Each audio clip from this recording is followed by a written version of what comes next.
നമ്മുടെ ഈ ശരീരത്തെയും ജീവനെയും പരസ്പരം ബന്ധപ്പെടുത്തിയാണ് നമ്മൾ എപ്പോഴും ചിന്തിക്കുക. അതൊരു വലിയ പ്രശ്നമാണ്. ശ്രീരാമകൃഷ്ണ വചനാമൃതം ആ പ്രശ്നം എന്താണെന്ന് നമ്മെ പറഞ്ഞ് മനസ്സിലാക്കി തരുന്നുണ്ട്. ഇത് കേൾക്കുമ്പോൾ എല്ലാവർക്കും തോന്നും, ശരീരവും ജീവനും എങ്ങനെ വേറിട്ട് ചിന്തിക്കും എന്ന് പലർക്കും സംശയം തോന്നാം. ശരീരം എന്നത് ജഡാവസ്ഥയിലുള്ള ഒന്നും അതിലെ ജീവൻ എന്നത് ചൈതന്യാവസ്ഥയിലുള്ളതുമാണ്. ഒരു ഉദാഹരണത്തിലൂടെയാണ് ശ്രീരാമകൃഷ്ണദേവൻ അത് വ്യക്തമാക്കി കൊടുത്തത്. നമ്മുടെ ശരീരത്തിൽ ചൂടുവെള്ളം വീണു പൊള്ളി എന്നിരിക്കട്ടെ. യഥാർത്ഥത്തിൽ വെള്ളം വീണതുകൊണ്ടല്ല ശരീരം പൊള്ളിയത്. വെള്ളത്തിലെ ചൂടാണ് ശരീരത്തെ പൊള്ളിച്ചത്. ഇവിടെ വെള്ളം എന്ന് പറയുന്നത് ജഡാവസ്ഥയിലുള്ള ഒന്നും അതിൻ്റെ ചൂട് എന്നുള്ളത് ചൈതന്യാവസ്ഥയിലുള്ളതുമാണ്. അതുപോലെയാണ് ഈ ശരീരത്തിൻ്റെ കാര്യം. രോഗപീഠകളെല്ലാം തന്നെ ഈ ശരീരത്തെയാണ് ബാധിക്കുന്നത്.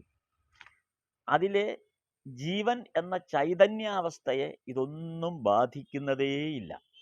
എന്നാണോ ഈ ശരീരത്തിന് പൂർണ്ണമായും ജഡാവസ്ഥ സംഭവിക്കുന്നത്, അതിനർത്ഥം അതിൻ്റെ ചൈതന്യ സ്വരൂപം ഈ ജഡാവസ്ഥയിൽ നിന്ന് മാറി എന്നേ അതിനർത്ഥമുള്ളൂ. ഈ കഷ്ടപ്പാടുകൾ മുഴുവനും ഈ ദേഹത്തിനെയാണ് ബാധിക്കുന്നത്, അല്ലെങ്കിൽ ദേഹമാണ് അനുഭവിക്കുന്നത്. ചൈതന്യത്തിന് ഇതൊന്നും ബാധകമേ ആകുന്നില്ല.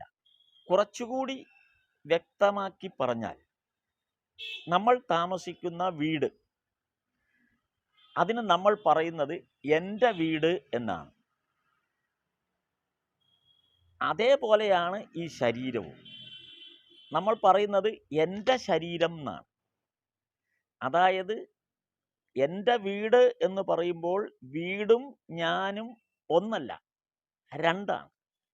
അതുകൊണ്ടാണ് എൻ്റെ വീട് എന്ന് പറയുന്നത്.